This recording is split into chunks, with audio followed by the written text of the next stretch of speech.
Good morning, everybody. Steve from the Worley Bugger. It is July 12th, 2024. Here at the lower bridge at Rinehart Park. As you can see, we are in summer flows. So,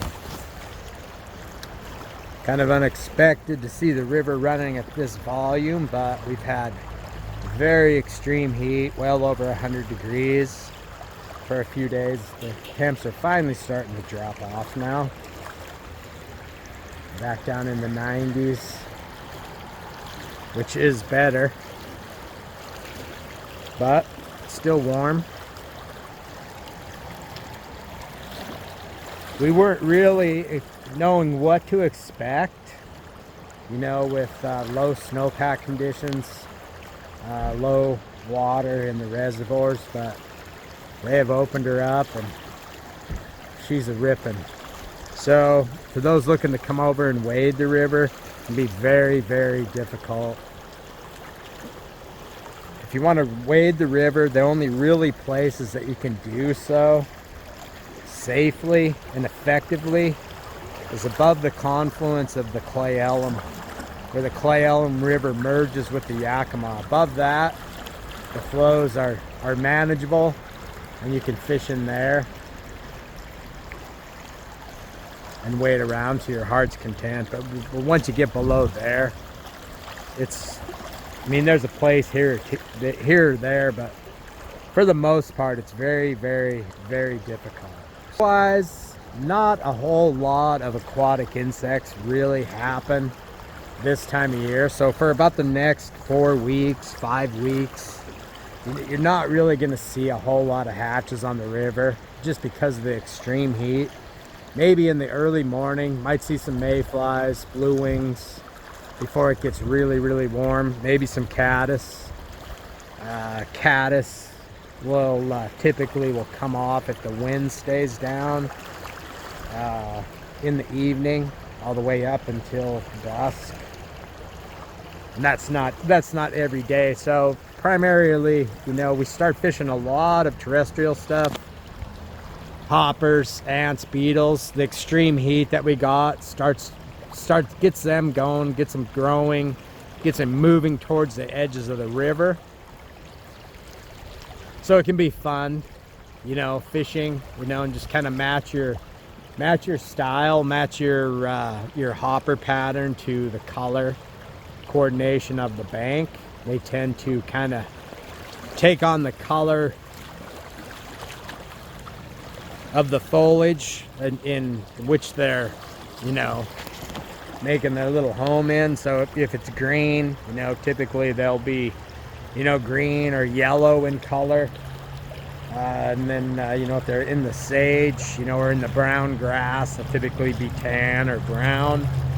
You know, there's no really extreme reason why pink and purple, you know, works good. It's just this time of year we fish a lot of flies that are called the tractor flies, especially dry flies. I mean, we have nymphs too, the prince nymph, the hare's ear, the pheasant tail. Those are all attractor nymphs, basically made to emulate some form of food to the trout. It's the same with dry flies too, you know, like your stimulator, your Madamexes, parachute Adams, purple haze. Those are all what we consider attractor flies. Chubby Chernobyl, very popular. The hopper dropper scenario, you know, really effective way to fish this time of year. So it's fun and effective, you know, for picking fish out of riffles and shallower water types.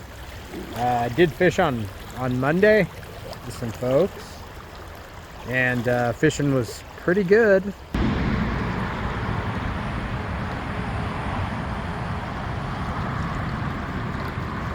It's getting tired, Dave. Yep.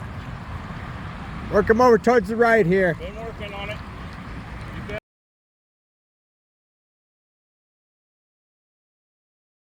I mean, even through the heat of the day, the river's still cold, and with this much volume in it, the dissolved oxygen content. Always keep in mind You know, when people start talking about water temperatures, look at the speed that the river is moving.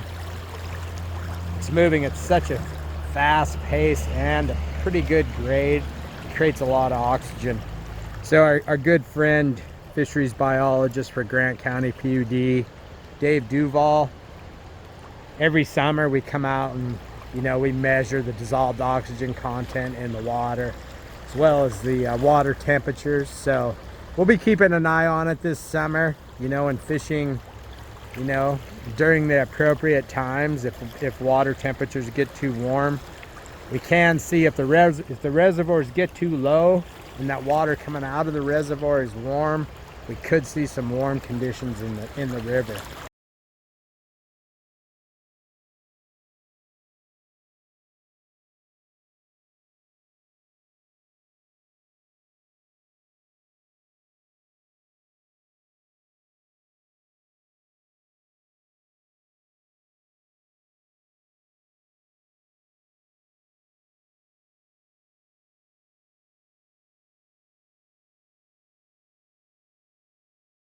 Hope everybody had a great 4th of July. We took it off, went back home to Montana, and sad to say that they are in major water issues there as well. A lot of the rivers, you know, that are free flowing, or, you know, they look like August flows or fall flows. So one kind of saving grace for us is our reservoirs up on Snoqualmie Pass, you know, that capture all that water to be used for another time. So other states, Idaho was the same way. The Coeur d'Alene, you know, very, very low. Any of those rivers that we went by, most of them, you know, had very, very little water in them, and probably looking at some type of hoot owl restrictions either happening now or happening in the future. So if you have some plans to head east for some trout fishing this summer, you might want to check the local outfitters where you're going. They can give you a heads up and tell you what's happening there. Some of the lakes, like Georgetown Lake, still really good, getting those big green sedges and lots of damsels. So there still are places to go and travel and have a good time in the summer with your family and friends in Montana. But you just have to kind of be smart and do your homework a little bit. So great time.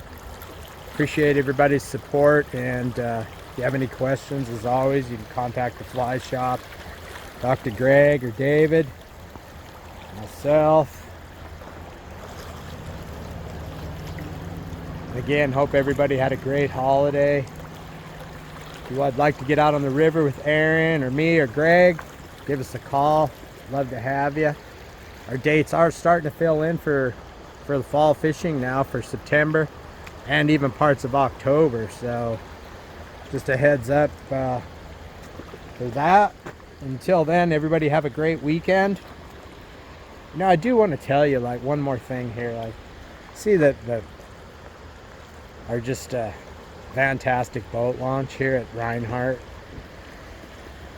So extreme flow going by, really hard to launch a drift boat here, even with a couple of strong men. You know, hard to put a boat in the river and get it back up. So give you a little pointer here what I do this time of year is I get my boat all positioned, get it all ready ahead of time to dump in. And we got a little place right here in between the trees. So I'll back right in here to the parking lot, and then just push it across the grass here and push it down into the river here if you want to float in Rinehart. It's a lot nicer way to get your boat in the river. You know, we've had some people lose their boats here, you know, over the last couple of years during the summer, just because the volume is so high. So works pretty good for me. So if you're looking at floating this section of the river, you can give that a try. So everybody have a great weekend, and We'll see you out there.